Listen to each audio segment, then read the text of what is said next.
먹어라 아들아. 네가 살아야 우리 가문의 억울함이 풀리지 않겠느냐. 숫자를 잊지 마라. 이 세상은 사람을 속여도 휘잉, 살을 내는 듯한 칼바람이 찢어진 문풍지 사이로 비집고 들어왔다. 방바닥은 냉골이었다. 아궁이에 불을 지핀 지가 언제인지 기억도 나지 않았다. 입김을 호호 불어봐야 허연 김만 서릴 뿐. 얼어붙은 손발은 녹을 줄을 몰랐다. 개똥아, 춥지 않으냐? 아버지의 거칠고 투박한 손이 내 볼을 감쌌다. 논일과 바틸로 굳은 살이 껍질처럼 박힌 손이었지만 그 온기만큼은 아랫목처럼 따뜻했다. 나는 일부러 바보처럼 희죽 웃었다. 헤헤, 아버지, 배고파요. 밥 줘. 10살. 또래 아이들이라면 천자문을 떼내 만에 할 나이였지만 나는 동네에서 소문난 팔불출이었다. 콧물을 훌쩍이며 흙바닥에 그림이나 그리는 바보 개똥이, 그것이 나의 생존 방식이었다. 소장농의 자식으로 태어나 너무 똑똑한 것은 죄가 된다. 글을 알려고 해서도 안 되고 셈을 할 줄 알아서도 안 된다. 그저 시키면 시키는 대로, 짐승처럼 일하고 주는 대로 먹어야 탈이 없었다. 아버지는 늘 그렇게 가르쳤다. 그래, 그래. 우리 개똥이 배고프지. 아버지가 김진사댁에 가서 품침을 받아오마. 오늘은 쌀밥을 먹을 수 있을 게다. 아버지는 낡아빠진 베옷을 여미며 자리에서 일어났다. 허리춤에는 지푸라기로 엮은 동아줄이 위태롭게 매달려 있었다. 그 뒷모습이 유난히 작아 보였다. 나는 아버지의 등 뒤에 대고 손가락을 꼼지락거렸다. 김진사댁. 지난달 품장이 단양, 이번 달에 쳐줘야 할 품장이 단양 서푼. 합이 10냥 서푼이다. 머릿속에서 숫자들이 춤을 췄다. 나는 태어날 때부터 이상했다. 한 번 본 것은 사진처럼 머릿속에 박혔고 복잡한 셈도 순식간에 끝났다. 저 찢어진 문풍지의 구멍 개수부터 마당에 쌓인 장작의 개수까지 한눈에 들어왔다. 하지만 나는 이 능력을 철저히 숨겼다. 아버지가 김진사댁 마름에게 내놈 아들 눈빛이 맹랑하다 몇 뺨을 맞는 것을 본 뒤부터였다. 아버지가 살인문을 열고 나갔다. 눈발이 거세지고 있었다. 가슴 한 구석이 욱신거렸다. 불길한 예감. 숫자는 거짓말을 하지 않지만 예감은 종종 빗나가길 바랐다. 하지만 오늘따라 잿빛 하늘이 너무도 낮게 내려앉아 있었다. 김진사댁의 기와 지붕은 누늘이고 웅장하게 솟아 있었다. 굶어 죽어가는 우리 집과는 달리 저 높은 담장 안에서는 고소한 고기 굽는 냄새가 풍겨 나왔다. 나는 아버지 몰래 뒤를 밟았다. 배가 고파서가 아니었다.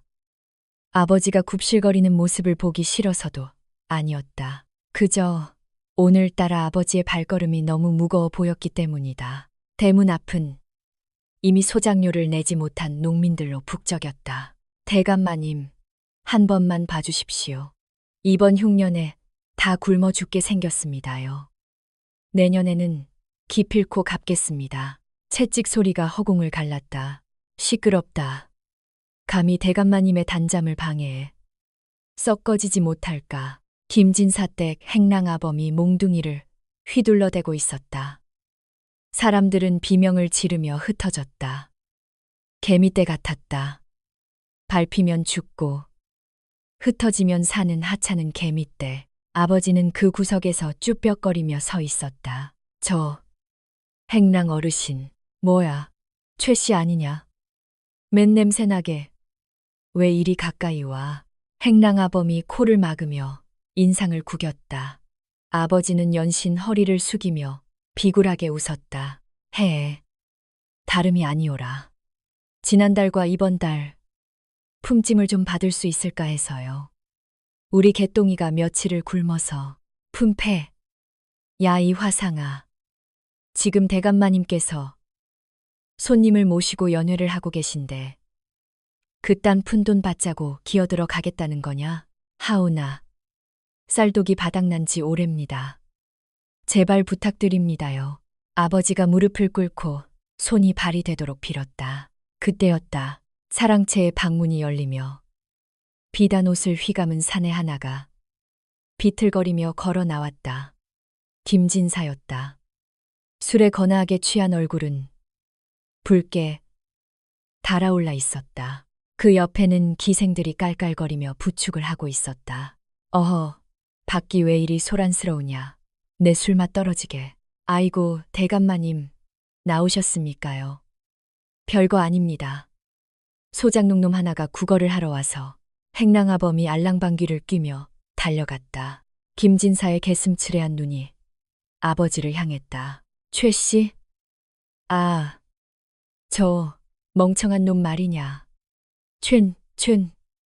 꼬라고는 김진사는 비틀거리며 대도를 내려오다 그만 눈길에 미끄러질 뻔했다. 어이쿠, 대감마님. 아버지가 반사적으로 튀어나갔다. 김진사가 넘어지는 것을 막기 위해 몸을 날린 것이다. 아버지의 투박한 손이 김진사의 비단 도포자락을 움켜쥐었다. 섬뜩한 파열음이 들렸다. 순간 사방에 정적이 흘렀다. 김진사의 몸은 바로 섰지만 그의 최고급 당상관 비단옷 소매가 흉하게 찢어져 있었다. 흙투성이인 아버지의 손자국이 선명하게 남은 채로 아버지는 사색이 되어 바들바들 떨었다. 죽여주십시오. 대감마님, 제가 미쳐. 김진사는 자신의 찢어진 옷소매를 내려다보았다. 그리고 아주 천천히 고개를 들어 아버지를 바라보았다. 그의 눈에는 인간을 보는 눈빛이 담겨 있지 않았다. 그저 더러운 오물을 보는 경멸만이 가득했다. 이거 명나라에서 들여온 비단인데. 김진사가 나직하게 중얼거렸다. 내 놈 목숨 10개를 합쳐도 이 옷 소매 하나 값을 못할 텐데. 잘못했습니다요. 아버지는 이마가 땅에 돋도록 절을 했다. 쿵쿵쿵. 흙바닥에 피가 배어 나왔다. 하지만 김진사는 차가운 목소리로 행랑아범에게 명령했다. 뭘 하고 있느냐. 멍석 말하라. 예. 내 기분을 망치고 귀한 옷을 버려놓았으니 값을 치러야지. 매우 쳐라. 죽을 때까지. 쿠르릉. 하늘에서 천둥 소리가 쳤다. 나의 세상이 무너지는 소리였다. 나는 숨어있던 담벼락 뒤에서 뛰쳐나갔다. 아버지, 개똥아. 하인들이 억센 손으로 나를 낚아챘다. 나는 발버둥 쳤지만 10살짜리 아이의 힘으로는 역부족이었다. 이거 노란 말이야. 우리 아버지 때리지 마. 저 미친년 자식, 입 닥치게 해. 행랑아범이 멍석을 가져와 아버지를 둘둘 말았다. 아버지는 저항조차 하지 못했다. 그저 멍석 틈 사이로 나를 바라보며 입모양으로 소리칠 뿐이었다. 보지 마라. 개똥아. 보지 마. 둔탁한 소리가 났다. 물풀의 나무 몽둥이가 멍석 위로 내리꽂혔다. 으악. 아버지의 비명이 터져 나왔다. 퍽퍽. 하나, 둘. 나도 모르게 입술을 달싹였다. 숫자가 세어졌다. 세고 싶지 않은데 머릿속이 제멋대로 움직였다. 몽둥이가 허공을 가르는 각도. 멍석이 튀어오르는 높이. 아버지의 비명이 점차 잦아드는 간격. 우지끈. 무언가 부러지는 소리가 났다. 갈비뼈였을까? 팔다리였을까? 셋, 넷, 다섯. 내 눈에서 눈물이 주룩주룩 흘러내렸다. 하지만 눈은 감기지 않았다. 저 광경을 똑똑히 봐둬야 했다. 김진사는 정자 위에 앉아 곰방대를 물고 그 광경을 구경하고 있었다. 마치 흥미로운 연극이라도 보는 듯한 표정이었다. 더 세게 쳐라. 소리가 약하지 않느냐. 예, 대감마님. 퍽. 10대가 넘어가자 멍석 밖으로 붉은 피가 스며 나오기 시작했다. 하얀 눈밭 위로 선명한 핏자국이 번져갔다. 아버지의 신음이 희미해졌다. 20, 21, 22. 나는 숫자를 세며 울부짖었다. 목이 쉬어 터질 것 같았다. 나를 붙잡고 있는 하인의 손을 물어뜯었다. 비릿한 피맛이 입안에 퍼졌다. 악, 이 독한 새끼가 하인이 나를 바닥에 내동댕이 쳤다.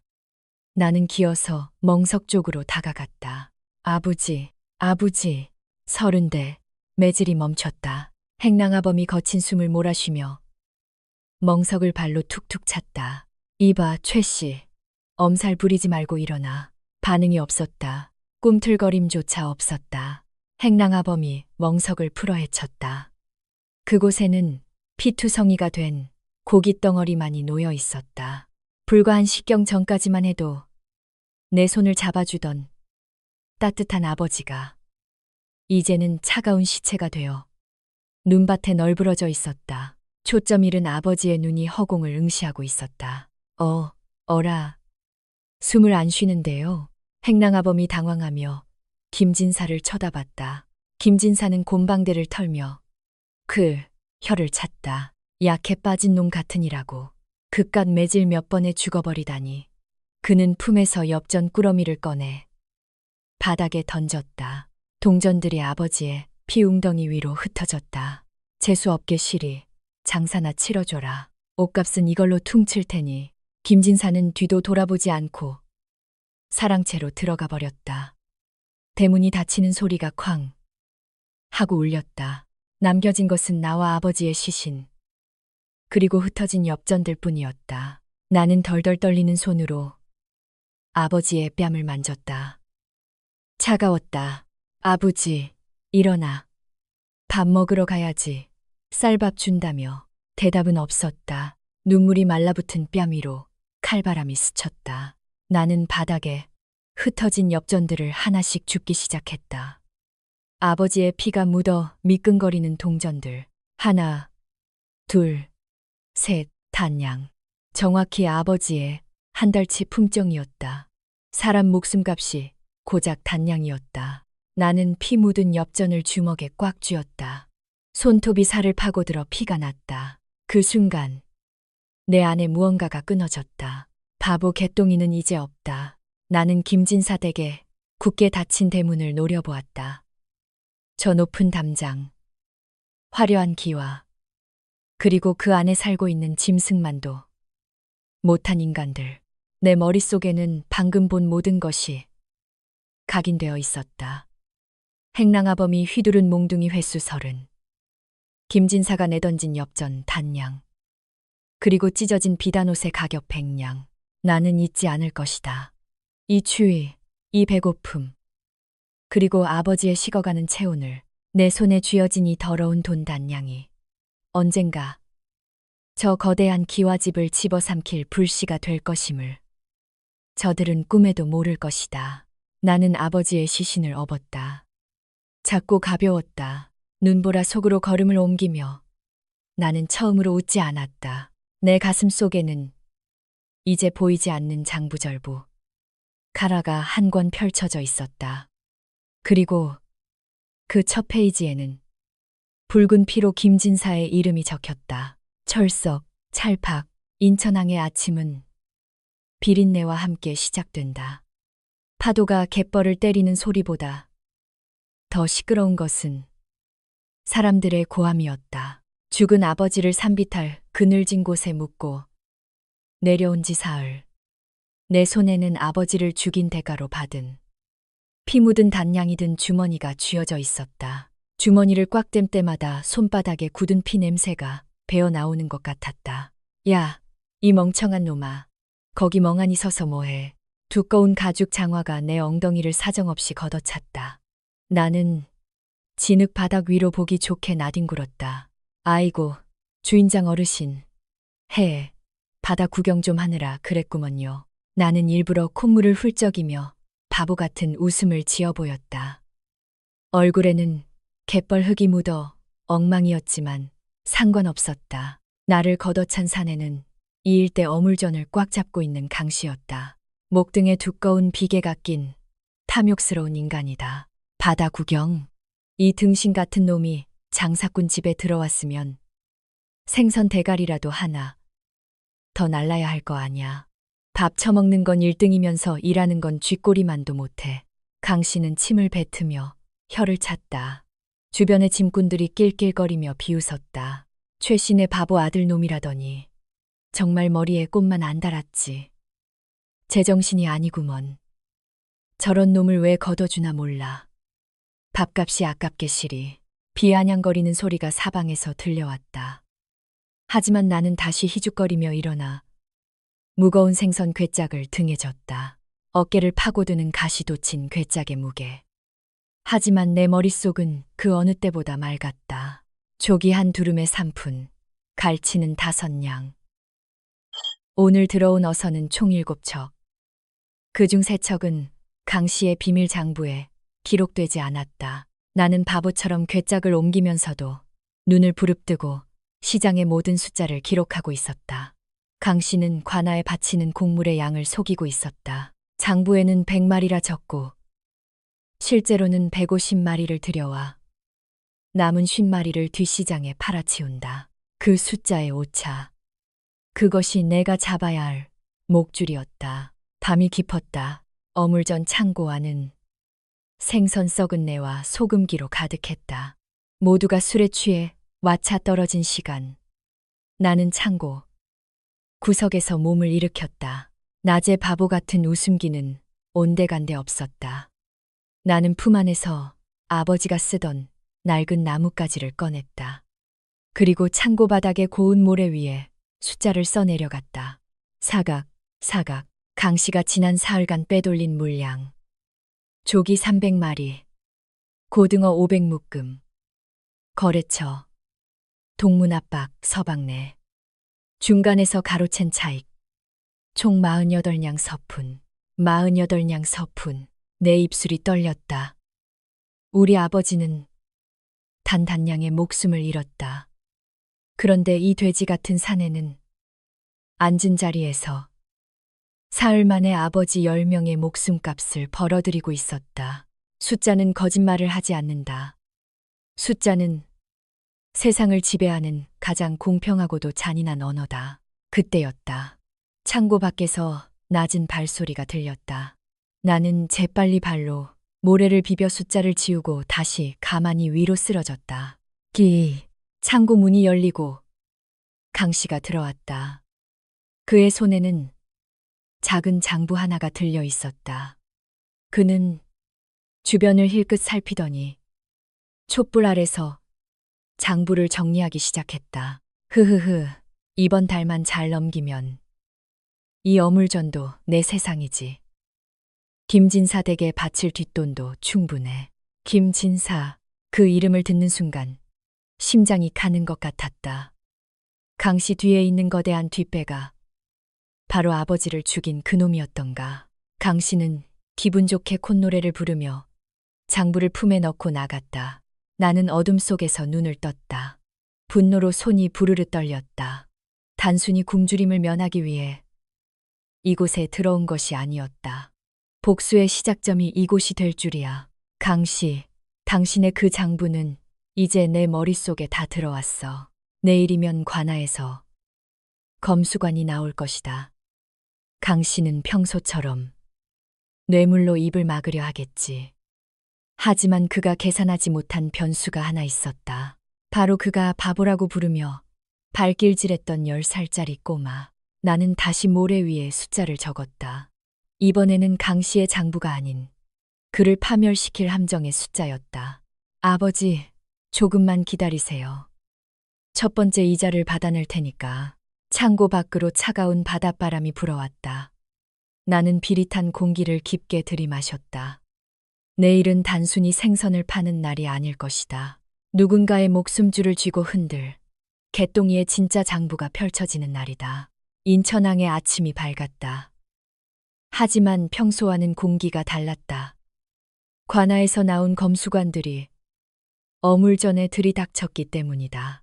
자, 장부를 내와라. 이번 달 곡물 수량이 맞지 않는다는 제보가 있었다. 검수관의 서늘한 목소리에 강씨의 얼굴이 순식간에 흑빛이 되었다. 그는 연신 허리를 굽히며 비굴한 웃음을 지었다. 아이고, 나으리. 그럴 리가 있겠습니까요? 여기 장부를 보십시오. 한치의 오차도 없습니다. 강 씨는 미리 준비한 가짜 장부와 함께 소매 속에 감춰둔 묵직한 돈주머니를 검수관에게 슬쩍 밀어 넣었다. 검수관은 못 이기는 척 장부를 펼쳐들었다. 저놈들끼리 이미 짠 판이군. 나는 구석에서 생선 괴짝을 옮기며 그 광경을 지켜봤다. 관아의 검수관조차 강 씨에게 매수된 상태였다. 이대로라면 강 씨의 비리는 묻히고 그는 더 큰 불을 쌓아 김진사에게 상납할 것이 뻔했다. 나는 일부러 강 씨의 발 앞에 걸려 넘어지는 척했다. 아이쿠야, 어르신, 죄송해요. 헤헤, 생선 괴짝이 뒤집어지며 비린내 나는 생선들이 검수관의 신발 위로 쏟아졌다. 이런 정신 나간 놈이 어느 앞이라고 몸을 놀려 강 씨가 내 멱살을 잡고 주먹을 치켜들었다. 나는 겁에 질린 표정으로 소리쳤다. 아이고, 주인장님, 장부에 적힌 300마리가 아까워서 그래요. 어제 박서방네 보낸 50마리랑 합치면 아직 많이 남았잖아요. 순간 시장 바닥에 정적이 흘렀다. 돈주머니를 챙기려던 검수관의 손이 멈췄고 강 씨의 눈동자가 격하게 흔들렸다. 뭐라. 이 바보놈이 무슨 헛소리를. 바보 아니에요. 제가 다 셌단 말이에요. 어제 조기 500두름 들어왔는데 장부에는 왜 350두름만 적었어요. 나머지 150두름은 밤에 큰 배에 실었잖아요. 나는 천진난만한 얼굴로 손가락을 꼽아가며 숫자를 읊기 시작했다. 그저께는 갈치 40묶음. 그저께는 고등어 7상자. 다 합치면 48냥 서푼인데 나으리, 주인장님이 그거 숨겨놓고 저 밥 안 줬어요. 주변의 상인들이 술렁이기 시작했다. 강 씨의 얼굴은 이제 붉다 못해 검게 타들어갔다. 이놈이 미쳤나. 어디서 유언비어인지 아닌지는 창고 뒤편 밑바닥을 파보시면 알겠군요. 그때였다. 뒤에서 묵직한 목소리가 들려왔다. 비단 옷을 입었으나 기품이 다른 사내. 한양에서 내려온 거상. 쥐샹. 임태수였다. 그는 흥미롭다는 듯 나를 바라보고 있었다. 검수관 나으리. 아이의 말이 너무나 구체적이지 않습니까? 48. 냥서푼이라. 장부를 다시 대조해볼 가치가 있겠군요. 임태수의 등장에 당황한 검수관은 결국 강 씨의 진짜 창고를 수색하라고 명령했다. 창고 바닥을 드러내자 강 씨가 숨겨둔 진짜 장부와 빼돌린 은괴들이 쏟아져 나왔다. 이럴 수가. 강 씨는 무릎을 꿇었다. 검수관은 자신의 안위를 위해 강 씨에게 호통을 치며 포졸들을 불렀다. 네 이놈, 감히 국법을 어기고 공무를 횡령하다니. 당장 저놈을 하옥하라. 강 씨가 끌려가며 나를 노려봤다. 나는 그를 향해 평소처럼 희죽 웃어주었다. 하지만 내 눈은 차갑게 식어 있었다. 첫 번째 이자다. 강 씨. 상황이 정리되자 거상 임태수가 나에게 다가왔다. 그는 내 앞에 멈춰서서 물었다. 얘야, 그 숫자들을 정말 다 기억하는 것이냐? 나는 고개를 끄덕였다. 숫자는 거짓말을 안 하니까요. 임태수의 눈이 번뜩였다. 그는 내가 단순히 운이 좋은 바보가 아님을 직감한 듯했다. 이름이 무엇이냐? 개똥이입니다. 아까운 이름이구나. 내 밑으로 오겠느냐? 밥은 굶기지 않으마. 대신 내 그 머릿속 장부를 내게 빌려줘야겠다. 나는 그의 손을 잡았다. 아버지를 죽인 김진사라는 거대한 성벽을 무너뜨리기 위해 나는 이제 진짜 돈의 전쟁에 뛰어들 차례였다. 임태수의 상단. 셔는 내가 살던 어물전과는 차원이 달랐다. 수십 대의 마차와 수백 명의 일꾼. 그리고 그들이 주고받는 어음의 액수에는 0이 몇 개나 더 붙어 있었다. 임태수는 나를 서재로 불렀다. 그는 화려한 비단 대신 정갈한 무명 옷을 입고 있었다. 개똥이라 했느냐. 이제부터 그 이름은 버려라. 내 상단에서 너는 운문이라 불릴 것이다. 구름처럼 세상을 굽어보며 흐르라는 뜻이다. 그는 내 앞에 낡은 장부 한 권과 엽전 10냥을 내려놓았다. 이 10냥으로 사흘 안에 100냥을 만들어 오너라. 도둑질이나 야바위는 안 된다. 오직 거래로만 증명해라. 10냥으로 100냥이라니 10배의 수익이다. 보통의 장사치라면 불가능하다고 고개를 저었을 것이다. 하지만 내 머릿속의 장부는 이미 미친 듯이 숫자를 튕기기 시작했다. 나는 시장으로 나갔다. 사람들은 여전히 소리치고 물건을 사고 팔았다. 하지만 내 눈에는 물건이 아닌 흐름이 보였다. 한양에 가뭄이 들었다고 했다. 그러면 채소값이 뛰겠지. 하지만 채소를 사기엔 10냥은 너무 적어. 나는 채소전이 아닌 집신을 파는 노점으로 향했다. 아저씨, 이 집신들 제가 다 살게요. 대신 조건이 있어요. 나는 10냥을 털어 집신 100켤레를 샀다. 상인들은 바보라며 비웃었다. 가뭄인데 누가 집신을 신느냐는 것이었다. 땅이 말라붙으면 신발이 닳지도 않을 텐데. 하지만 내 계산은 달랐다. 가뭄이 들면 사람들은 기우제를 지내러 산으로 간다.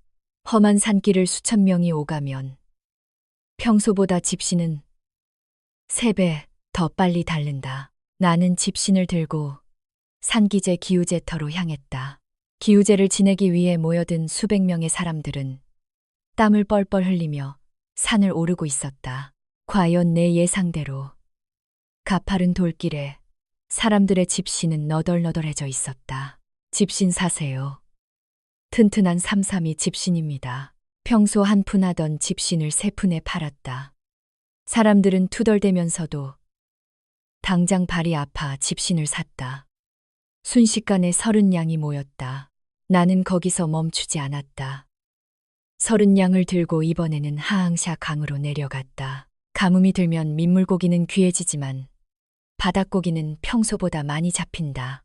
민물이 줄어 바닷물이 강어기까지 밀고 들어오기 때문이지. 나는 30냥으로 헐값에 나온 소금에 절인 고등어를 몽땅 샀다. 그리고 그것을 가뭄이 가장 심한 내륙마을로 가져갔다. 그곳에서 고등어는 금값이나 다름없었다.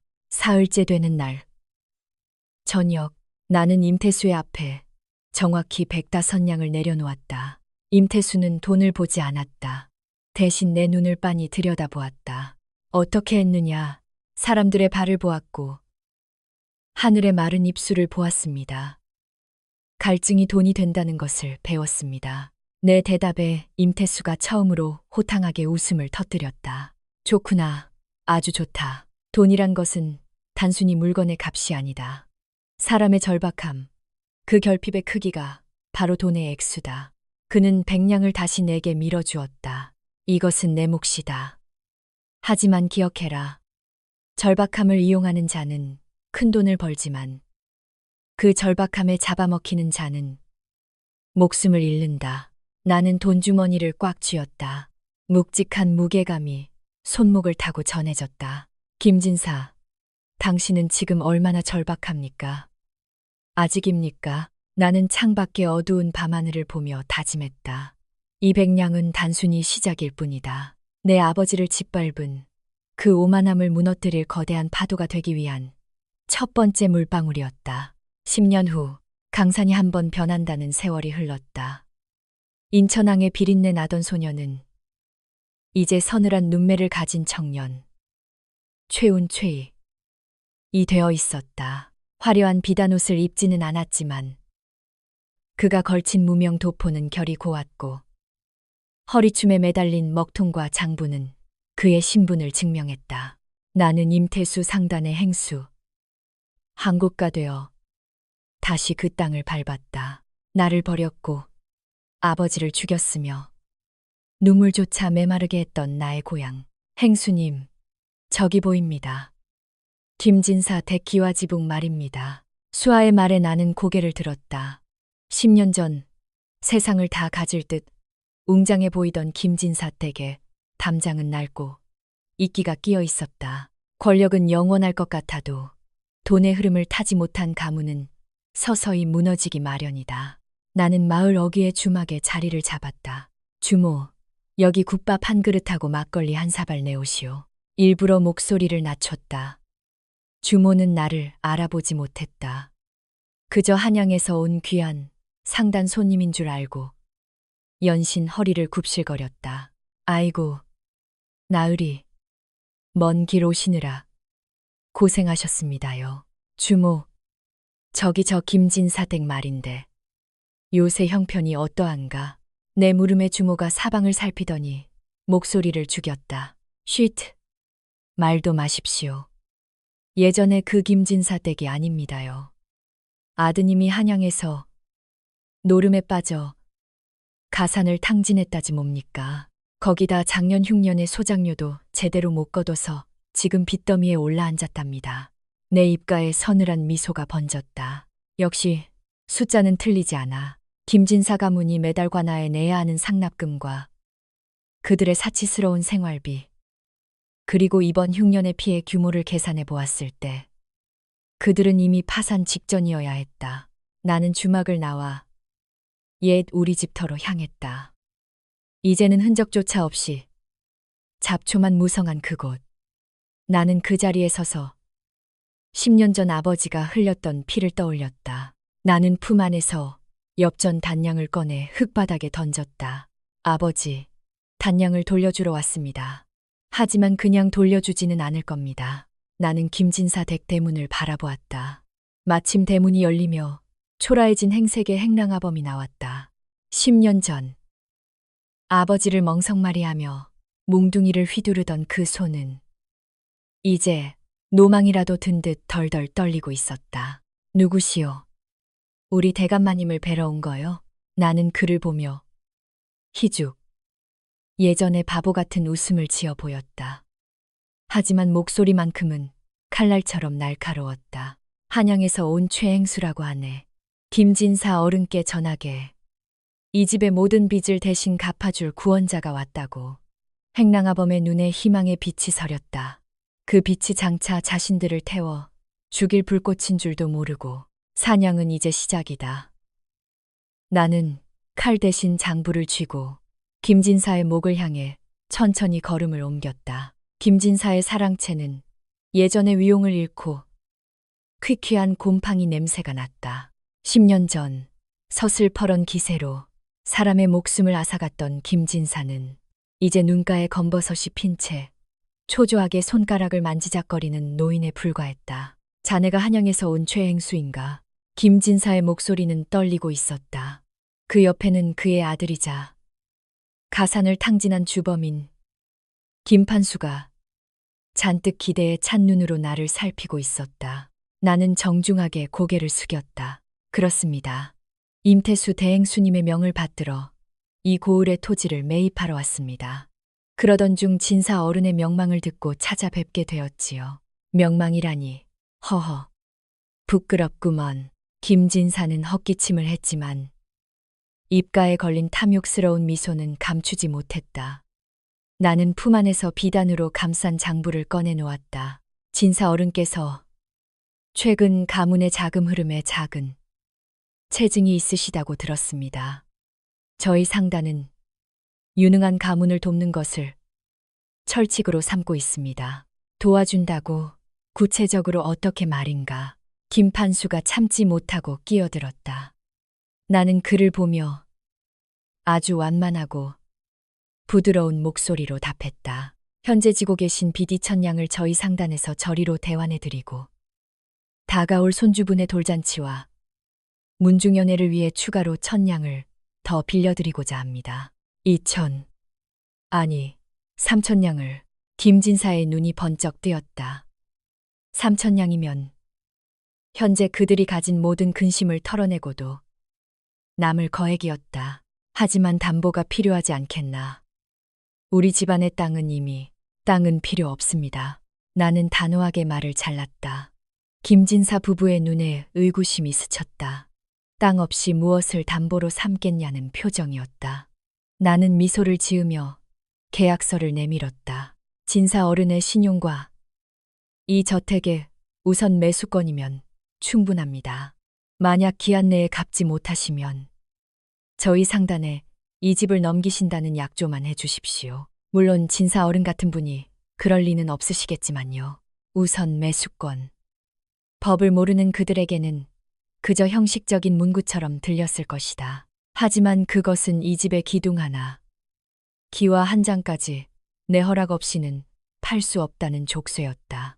이율은 월 1푼으로 하겠습니다. 한양 상단의 파격적인 대우지요. 1푼, 정말인가? 김판수가 비명을 지르듯 외쳤다. 시장의 사채 이자가 보통 3푼, 5푼 하는 시대였다. 1푼은 그야말로 거저나 다름없는 달콤한 독이었다. 다만 조건이 하나 있습니다. 나는 목소리를 낮췄다. 저희 상단은 신용을 중시합니다.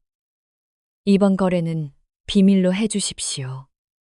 다른 가문들이 알면 저희도 곤란해지니까요. 당연하지. 그렇고 말고 김진사는 서둘러 인장을 꺼냈다. 나는 그가 계약서에 붉은 인장을 찍는 모습을 지켜보았다. 인장이 종이에 닿는 소리가 내 귀에는 단두대의 칼날이 떨어지는 소리처럼 들렸다. 첫 번째 매듭이 묶였군. 나는 그들에게 은괴가 가득 담긴 상자를 건넸다. 은빛으로 번쩍이는 상자를 보며 김진사 부자는 넋을 잃었다. 10년 전 내 아버지의 피 묻은 엽전 단량을 던지며 비웃던 자들이 이제는 내 발밑에서 은괴를 보며 침을 흘리고 있었다. 최행수, 정말 고맙네. 자네는 우리 가문의 은인이야. 김진사가 내 손을 덥석 잡았다. 10년 전 그토록 혐오하며 피했던 소장농의 아들의 손을 그는 이제 보물이라도 잡은 듯 놓지 않았다. 나는 소름 끼치는 감각을 억누르며 희죽 웃었다. 별 말씀을요. 저희는 그저 숫자를 믿을 뿐입니다. 사랑채를 나오는 내 등 뒤로 김진사 일가의 웃음소리가 들려왔다. 돈을 얻은 환희에 가득 찬 그 소리가 머지않아 절규로 변할 것을 나는 안다. 나는 대문 앞에 서서 낡은 기와지붕을 올려다보았다. 김진사, 그 돈을 마음껏 쓰십시오. 당신이 화려한 연회를 열고 비단 옷을 새로 맞출 때마다 당신의 목을 조르는 밧줄은 한 칸씩 더 감길 테니 하늘에서는 마른 번개가 쳤다. 비는 오지 않았지만 대지에 불길한 징조가 가득했다. 숫자는 이미 시작되었다. 마이너스의 시작이었다. 하늘은 높고 푸르렀으나 땅은 타들어가고 있었다. 올해는 유난히 비가 오지 않았다. 논바닥은 거북등처럼 갈라졌고 벼이삭은 고개를 숙이기도 전에 누렇게 말라 죽어갔다. 사람들은 이것을 흉년이라 부르며 절망했지만 나는 이것을 기회라 읽었다. 나는 주막 평상에 앉아 부채질을 하며 들판을 바라보았다. 머릿속 장부에는 이미 이 고을의 모든 수학 예상치가 기록되어 있었다. 행수님, 말씀하신 대로 이 일대의 루아, 쥐용, 종자벼을, 모조리 사들였습니다. 수하의 보고에 나는 고개를 끄덕였다. 수고했다. 이제 김진사가 움직일 차례군. 며칠 뒤 김진사 댁의 분위기는 급격히 얼어붙었다. 김진사는 사랑채에서 담배만 뻑뻑 피워댔다. 빌린 돈 3,000냥은 이미 아들의 도박 빚과 화려한 돌잔치, 그리고 문중의 체면을 세우기 위한 기부금으로 절반 넘게 사라진 상태였다. 남은 돈으로 세금을 내고 가문을 꾸려야 하는데 수확할 벼가 없었다. 아버님, 큰일입니다.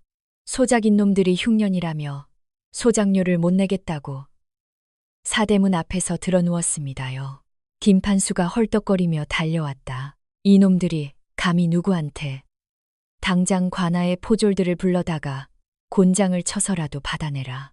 김진사가 호통을 쳤지만 김판수의 얼굴은 여전히 사색이었다. 그게 문제가 아닙니다. 당장 조정에 바칠 공물을 채우지 못하면 아버님의 직접 직위, 위태롭습니다. 거기다 내년에 심을 종자벼조차 상인들이 싹쓸이에 가서 가격이 10배나 뛰었습니다요. 그때 내가 사랑채 마당으로 들어섰다. 진사 어른, 기침하셨습니까? 나의 등장에 김진사 부자는 마치 구세주라도 본 듯 달려 내려왔다. 오, 최행수, 자네 잘 왔네. 마침 자네 상단에 종자벼가 좀 남아있는지 물어보려던 참이었네. 나는 곤란한 표정을 지으며 뒷머리를 긁적였다. 아이고, 진사 어른, 이를 어쩝니까? 저희 상단도 한양 본점에서 물량을 회수하라는 명령이 내려와서요. 지금 시장에 나온 종자벼는 제가 아는 다른 큰 상단에서 독점하고 있는데 가격이 만만치 않습니다. 얼마나 하는가? 평소에 12배를 부르더군요. 김진사의 손에 든 담뱃대가 바닥으로 툭 떨어졌다. 12배라고? 예.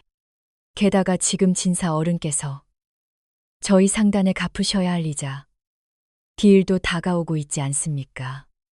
원금 3,000냥의 이자까지 합치면 나는 주머니에서 주판을 꺼내 웰르륵 소리를 내며 알을 튕겼다. 탁탁탁 규칙적인 나무 아래 부딪힘 소리가 김진사의 심장을 조이는 압박이 되었다. 지금 당장 5,000냥은 있으셔야 종자벼도 사고 세금도 내고 저희 빚도 갚으실 텐데 참으로 안타깝습니다.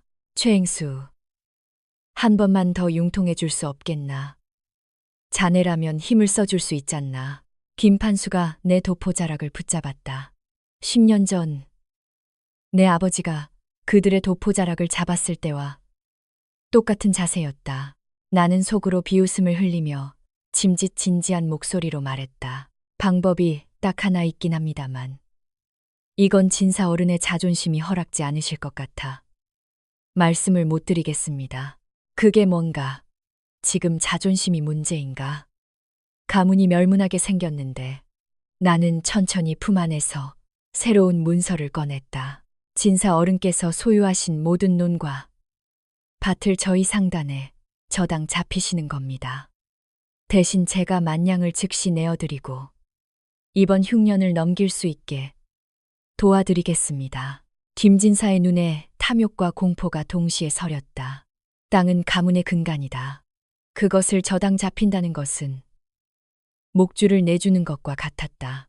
하지만 눈앞에 5,000냥 빚과 당장의 파멸을 피하려면 선택의 여지가 없었다. 만냥을 당장 줄 수 있단 말이지. 물론입니다. 현장에서 은괴로 지급해드리지요. 김진사는 잠시 망설이다가 결국 떨리는 손으로 인장을 찍었다. 이제 김진사 가문의 모든 땅은 서류상 내 소유나 다름없게 되었다. 나는 문서를 소중히 챙기며 고개를 숙였다. 진사 어른, 탁월한 선택이십니다. 이제 걱정 마십시오. 나는 돌아선 채 대문을 나섰다. 풋바심. 벼가 채 익기도 전에 베어버린다는 뜻이다. 김진사, 당신은 당장의 만냥에 눈이 멀어 당신 가문의 근간인 땅을 채 익기도 전에 내게 넘겼다. 이제 당신들에게 남은 것은 껍데기뿐인 기와집 하나다. 하늘에서 드디어 첫 빗방울이 떨어졌다. 하지만 이 비는 농작물을 살리는 단비가 아니라 김진사 가문의 몰락을 알리는 조종덜종이었다. 나는 빗물에 젖어가는 땅을 밟으며 생각했다. 아버지, 이제 땅을 되찾았습니다. 다음은 저 집입니다. 만냥이라는 거금은 김진사의 눈을 잠시 가렸지만 그 돈이 바닥나는 데는 채 한 달이 걸리지 않았다. 빚으로 빚을 막는 것은 밑 빠진 독에 물을 냈는 법. 김판수는 한양의 노름판에서 날린 빚을 갚느라 수천 냥을 쏟아부었고 김진사는 가문의 위신을 세운다며 지방 관료들을 불러 모아 호화로운 연회를 베풀었다. 하지만 그들이 마시는 술은 술이 아니라 자신들의 땅에서 짜낸 피눈물이었다. 최행수, 어서 오게. 자네도 한 잔 들게나. 연회장에 들어선 나를 보며 김진사가 거나하게 취한 목소리로 손짓했다. 10년 전 아버지를 죽음으로 몰아넣었던 바로 그 장소였다. 나는 예의 바르게 허리를 숙였다. 진사 어른, 흥겨운 자리에 송구하오나 오늘은 즐기러 온 것이 아닙니다. 나의 차가운 말투에 연회장의 악사들이 연주를 멈췄다. 김진사의 눈썹이 꿈틀거렸다. 아니, 그게 무슨 소린가. 손님이 왔으면 술부터 한잔하는 것이 도리거늘, 도리는 장부의 숫자가 맞을 때나 따지는 법이지요. 나는 품 안에서 붉은 딱지가 가득 든 상자를 꺼냈다. 오늘이 바로 지난번 빌려가신 만냥의 첫 원금 상환일입니다. 이자와 원금을 합쳐 3,000냥. 준비되셨습니까? 김진사의 얼굴에서 핏기가 가셨다. 무슨 소린가. 아직 수학도 끝나지 않았는데 벌써 원금을 갚으라니. 기한을 좀 더 늘려주기로 하지 않았나? 계약서 제사조 파랑을 잊으셨군요. 천재지변으로 인한 흉년시. 채권자는 채무자의 상환 능력을 재평가하여 즉시 환수를 요구할 수 있다. 진사 어른의 땅은 이미 가치가 절반으로 떨어졌으니 저희 상단으로서는 자금을 회수할 수밖에 없습니다. 이복의 최행수. 우리가 어떤 사이인가. 김판수가 달려와 내 앞을 가로막았다. 나는 그를 물끄러미 바라보다가 피식 웃음을 터뜨렸다. 어떤 사이냐고요? 주인과 노예의 사이 아닙니까? 아, 물론 지금은 제가 주인이고 당신들이 노예가 될 차례지만요. 이놈이 감히. 김진사가 술상을 뒤엎으며 일어났다. 하지만 그때 대문 밖에서 관아의 포졸들이 들이닥쳤다. 그들의 손에는 압류를 상징하는 붉은 깃발이 들려 있었다. 김진사, 너를 채무불이행 및 공물 횡령 혐의로 조사하겠다. 이미 임태수 상단은 관아의 서리들을 매수해둔 상태였다. 김진사가 믿었던 관료들은 하나같이 고개를 돌리며 연회장을 빠져나갔다. 쥐새끼들이 배가 가라앉기 전에 먼저 도망치듯 말이다. 최행수, 아니 최운, 내 놈이 처음부터 작정한 것이로구나. 김진사가 덜덜 떨리는 손가락으로 나를 가리켰다. 나는 천천히 그에게 다가갔다. 그리고 10년 전 그가 내 아버지에게 했던 것처럼 그의 발밑에 엽전 단량을 던졌다. 피 묻지 않은 깨끗한 엽전들이었지만 김진사의 눈에는 그것이 마치 불덩이처럼 보였을 것이다. 진사 어른, 기억나십니까? 10년 전 옷소매 하나가 찢어졌다고 사람을 죽였던 날 말입니다. 그 사람 목숨값이 딱 이만큼이었지요. 김진사의 동공이 경악으로 커졌다. 너는 설마 그 바보놈. 바보 개똥이는 10년 전에 죽었습니다. 지금 당신 앞에 서 있는 사람은 당신 가문을 통째로 사버린 최운입니다. 포졸들이 김진사의 양팔을 붙잡았다. 웅장했던 기와집 처마 아래로 김진사의 절규가 울려 퍼졌다. 이놈, 양반을 모독한 죄로 능지처참을 당할 것이다. 나는 무너져가는 사랑채 기둥에 붉은 압류 딱지를 붙이며 나지막이 읊조렸다. 양반이라 곧 그 신분도 저작거리의 흙탕물보다 못하게 될 겁니다. 기대하십시오. 양반의 자부심은 돈이라는 현실 앞에 너무나 무력하게 바스러지고 있었다. 절망의 시작이었다. 김진사의 몰락은 고을 전체에 산불처럼 번져나갔다. 평소 그에게 굽실거리던 이들은 이제 가장 먼저 이빨을 드러내는 포식자가 되었다. 자, 다들 주목하십시오. 오늘 이 자리에서 김진사 가문의 가산을 처분하겠습니다. 나, 최우는 김진사 댁 마당 한복판에 섰다. 10년 전 아버지가 멍석마리를 당했던 바로 그 자리다. 내 앞에는 고을에 내놓으라 하는 상인들과 하급 관리들이 굶주린 독수리처럼 눈을 번뜩이며 모여 있었다. 이게 김진사가 아끼던 청자인가? 이가 좀 빠졌는데 한 냥이면 되겠군. 저기, 저 비단 도포는 내가 가져가지. 색이 바랬으니 서, 푼이면 좋게. 사람들은 김진사의 물건들을 물어뜯기 시작했다. 양반의 위엄은 저작거리의 똥물보다 못한 값에 팔려나갔다. 마당 구석에는 포박당한 김진사와 김판수가 무릎을 꿇린 채 이 광경을 지켜보고 있었다. 김진사의 눈은 이미 초점이 풀려 있었고 김판수는 내 돈 돌려줘 라며 미친 듯이 소리를 질러댔다. 나는 천천히 김진사에게 다가갔다. 어떻습니까? 진사 어른. 평소 개돼지라 부르던 자들이 당신의 보물을 푼돈에 나눠 갖는 기분이. 이 악마 같은 놈. 차라리 죽여라. 김진사가 피 맺힌 목소리로 내뱉었다. 나는 그의 앞에 허리를 숙여 시선을 맞췄다. 죽이다니요. 당신이 내 아버지에게 주었던 그 고통은 고작 한 식경의 매질로 끝났지만 내가 당신에게 줄 고통은 이제부터 시작입니다. 가난이라는 지옥, 그것이 얼마나 길고 지루한지 뼛속까지 새겨야 하지 않겠습니까? 나는 상인들을 향해 손을 들어 올렸다. 자, 마지막 물건입니다. 김진사 가문의 상징.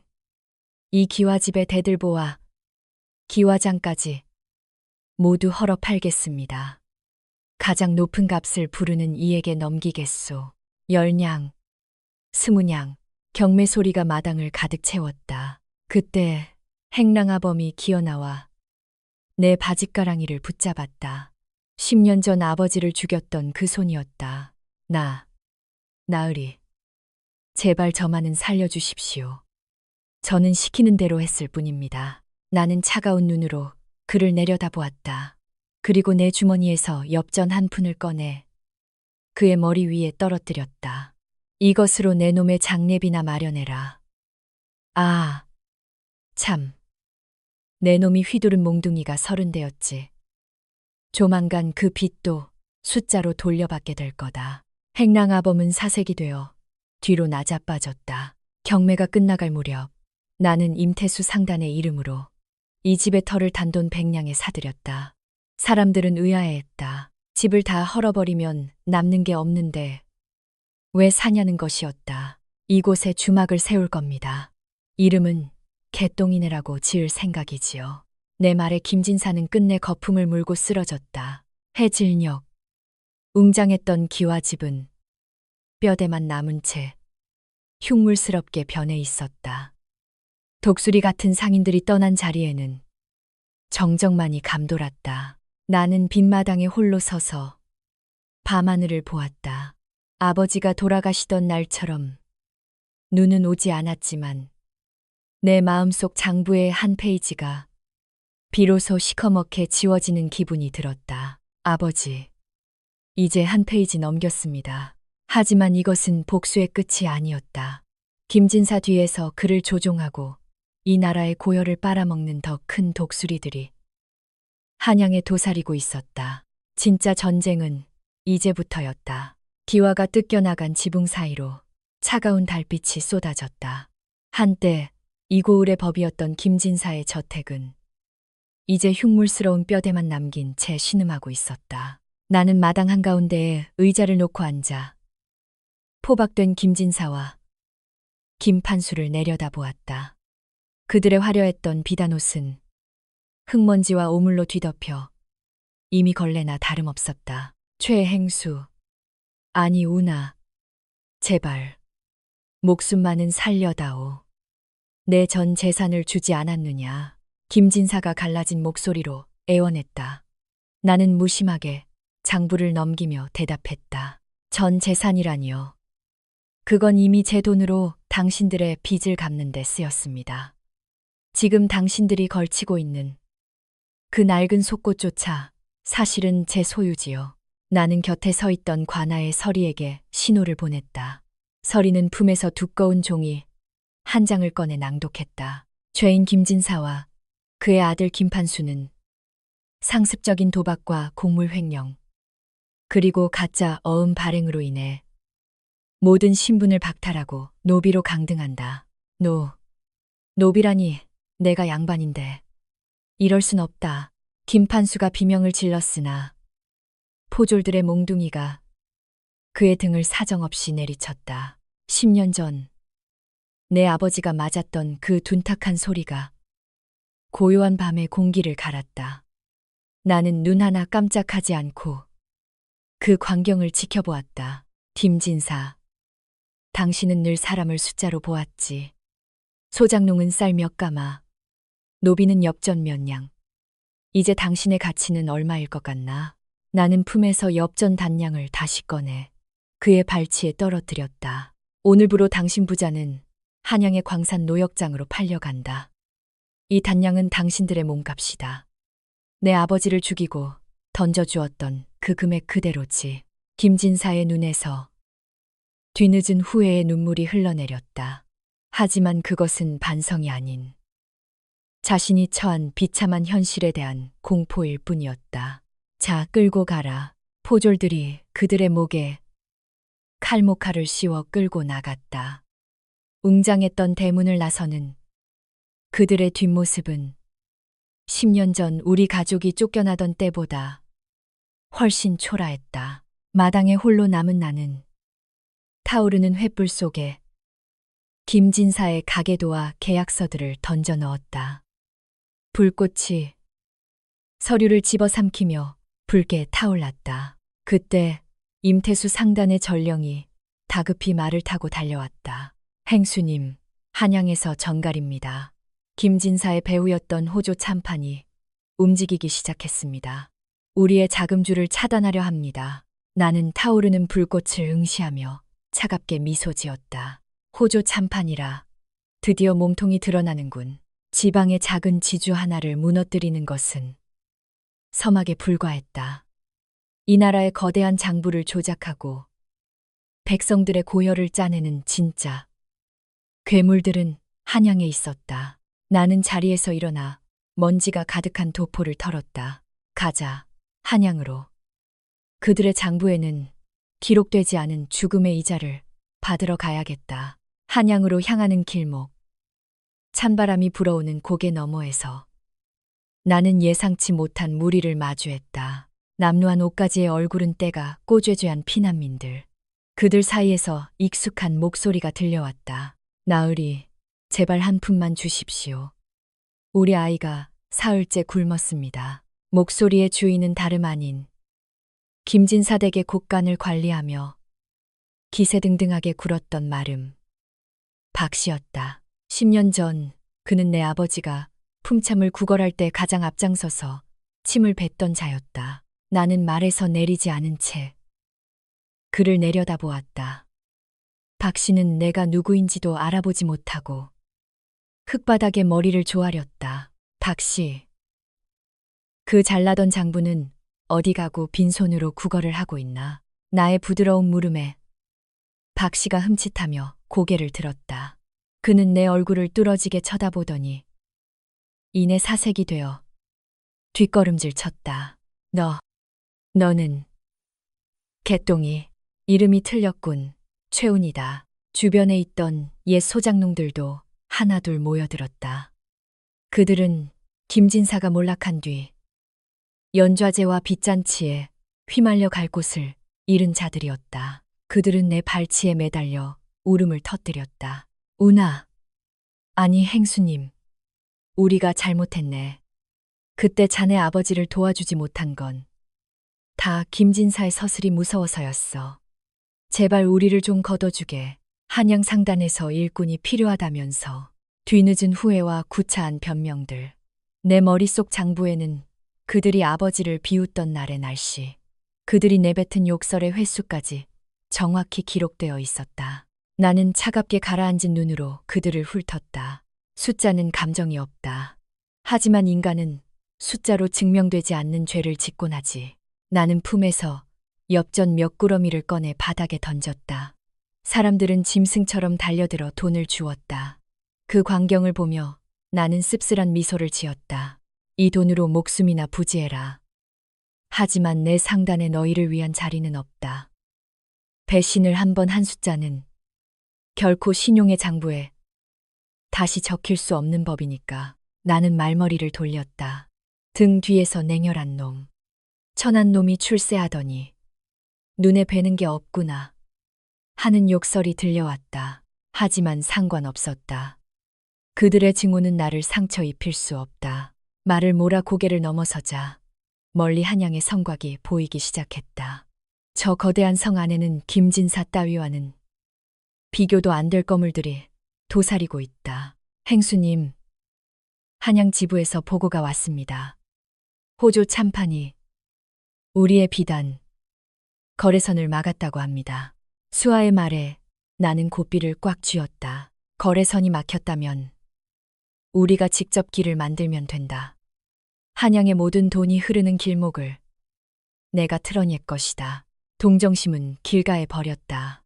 이제 내게 남은 것은 한양이라는 거대한 판을 통째로 집어삼킬 정교한 수싸움뿐이었다. 성문을 향해 달리는 내 눈앞에 아버지가 꿈꿨던 모두가 배불리 먹는 세상 대신 내가 지배하는 장부의 첫 페이지가 한양의 노을 위로 겹쳐 보였다. 한양의 남대문 숭례문, 압도적인 크기로 나를 맞이했다. 시골 고을의 담장과는 비교도 안 될 만큼 높은 성벽, 그 견고한 성벽 안쪽에는 조선의 모든 돈과 권력이 소용돌이치고 있었다. 시전 상인들의 외침, 고관대작들의 가마행렬, 그리고 그 사이를 바쁘게 오가는 보부상들. 나는 말 위에서 그 풍경을 내려다보며 입가에 미소를 띄웠다. 이곳이 바로 욕망의 집합소로군. 나는 임태수 상단의 한양 지부인 운종가 운종계의 거대 객주로 향했다. 그곳에는 임태수가 미리 서신을 보내 준비해둔 수십 명의 서기들과 행수들이 나를 기다리고 있었다. 최행수님, 오시느라 고생하셨습니다. 호조 참판 쪽에서 벌써 사람을 보내 우리 상단의 비단 창고를 봉인하려 합니다. 한양 지부장의 보고에 나는 말에서 내려 도포를 정리했다. 봉인, 명분이 무엇인가? 밀거래 혐의입니다. 물론 억지지만 권력의 힘으로 누르려 하니 상인들이 겁을 먹고 거래를 끊고 있습니다. 나는 객주 안으로 들어가 상석에 앉았다. 그리고 탁자 위에 지도를 펼쳤다. 그것은 지형도가 아니라 한양의 주요 권력자들과 상인들의 자금줄이 얽히고 설킨 돈의 지도였다. 호조 참판이 비단을 막았다면 우리는 종이를 장악한다. 종이 말씀이십니까? 곧 과거 시엉커주의 열린다. 전국의 선비들이 한양으로 몰려들 것이고 답안지에 쓸 시전지는 물론 서적을 만들 종이의 수요가 폭증할 것이다. 호조 참판이 소유한 제지소의 원료 공급처를 이미 내가 매입해 두었다. 나의 말에 지부장의 눈이 휘둥그레졌다. 비단으로 우리를 압박할 때 우리는 그들의 숨통인 정보와 기록의 원천을 끊는 것이군요. 나는 붓을 들어 장부에 호조 참판의 이름을 적었다. 김진사의 이름 옆에 적힌 작은 글씨가 아니라 장부의 한 면을 다 채울 만큼 거대한 이름이었다. 돈은 물과 같다. 한 곳을 막으면 반드시 다른 곳으로 터져 나오게 되어 있지. 그 물줄기를 트는 자가 바로 세상을 지배하는 법이다. 나는 품 안에서 낡은 노비 문서를 꺼냈다. 10년 전 내가 개똥이라 불리며 짐승처럼 살았던 증거. 나는 촛불에 그 문서를 가까이 가져갔다. 문서가 타오르며 재가 되어 흩어졌다. 개똥이는 오늘 여기서 완전히 죽었다. 나는 타버린 재를 허공에 날려보내며 성 아래를 굽어보았다. 이제 나는 단순히 복수를 꿈꾸는 소년이 아니었다. 조선이라는 거대한 장부의 숫자를 뒤바꿀 전설적인 거상, 최운이었다. 가자. 한양의 주인들이 누구인지, 그들의 목숨값이 얼마인지 가르쳐줄 차례다. 저 멀리 경복궁의 기와 지붕 위로 붉은 태양이 저물고 있었다. 하지만 나에게는 이것이 끝이 아닌 거대한 전쟁의 시작을 알리는 서막이었다.